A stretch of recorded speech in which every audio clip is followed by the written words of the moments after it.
ಹಿಮಾಚಲ ಪ್ರದೇಶ ಮಣಿಕರಣ್ ಗುರುದ್ವಾರ ಬಳಿ ಭೂಕುಸಿತ, ವಾಹನಗಳ ಮೇಲೆ ಮರಬಿದ್ದು 6 ಮಂದಿ ಸಾವು. ಪ್ರದೇಶದ ಕುಲ್ಲು ಜಿಲ್ಲೆಯ ಗುರುದ್ವಾರ ಮಣಿಕರಣ್ ಸಾಹಿಬ್ ಬಳಿ ಭಾನುವಾರ ಸಂಭವಿಸಿದ ಭೂಕುಸಿತದ ನಂತರ ಬೃಹತ್ ದೇವದಾರು ಮರವು ಹಲವಾರು ವಾಹನಗಳ ಮೇಲೆ ಬಿದ್ದು 6 ಜನರು ಸಾವನ್ನಪ್ಪಿದ್ದಾರೆ. ಗುರುದ್ವಾರದ ಎದುರಿನ ಬೆಟ್ಟದ ಮೇಲಿದ್ದ ಮರವೊಂದು ಬಿರುಗಾಳಿ ಮತ್ತು ಭೂಕುಸಿತದ ಪರಿಣಾಮವಾಗಿ ಬುಡಮೇಲಾಯಿತು. ಭಾನುವಾರ ಸಂಜೆ 5 ಗಂಟೆ ಸುಮಾರಿಗೆ ರಸ್ತೆಯಲ್ಲಿ ನಿಲ್ಲಿಸಿದ್ದ ಕೆಲವು ವಾಹನಗಳ ಮೇಲೆ ಮರಬಿದ್ದು 6 ಮಂದಿ ಸಾವನ್ನಪ್ಪಿದರು ಮತ್ತು 3 ಗಾಯಗೊಂಡರು ಎಂದು ಪೊಲೀಸರು ತಿಳಿಸಿದ್ದಾರೆ.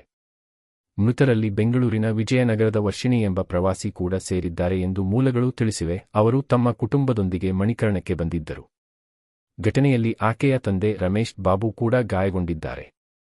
ಇತರ 2 ಬಲಿಪಶುಗಳನ್ನು ಸ್ಥಳೀಯ ನಿವಾಸಿ ರೀನಾ ಮತ್ತು ನೇಪಾಳ ಮೂಲದ ಸಮೀರ್ ಎಂದು ಗುರುತಿಸಲಾಗಿದೆ.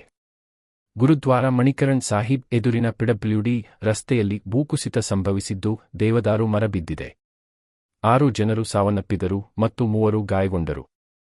ಕೆಲವು ವಾಹನಗಳು ಸಹ ಹಾನಿಗೊಳಗಾದವು.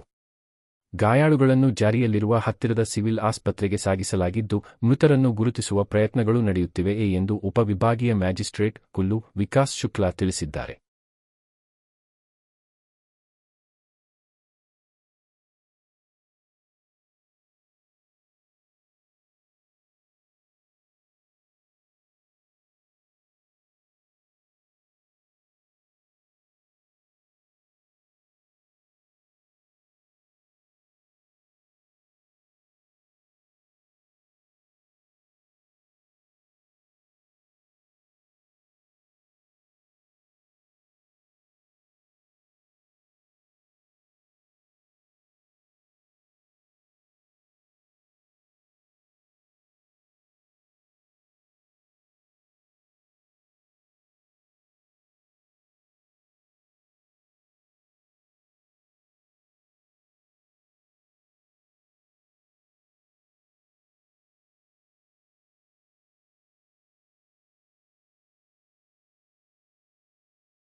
ಒಡಿಶಾದಲ್ಲಿ ಬೆಂಗಳೂರು ಕಾಮಾಖ್ಯ ಎಸಿ ಎಕ್ಸ್‌ಪ್ರೆಸ್ ಹಳಿತಪ್ಪಿ 1 ಸಾವು, 7 ಜನರಿಗೆ ಗಾಯ.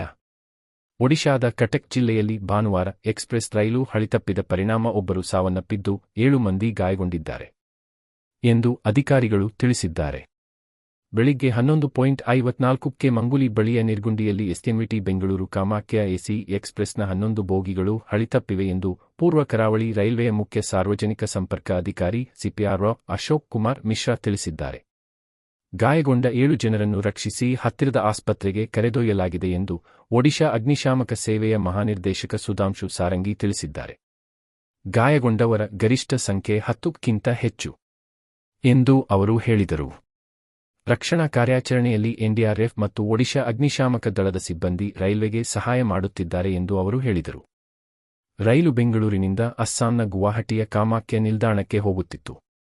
ಸ್ಥಳಕ್ಕೆ ಪರಿಹಾರ ರೈಲನ್ನು ಕಳುಹಿಸಲಾಗಿದೆ ಎಂದು ಮಿಶ್ರಾ ಹೇಳಿದರು.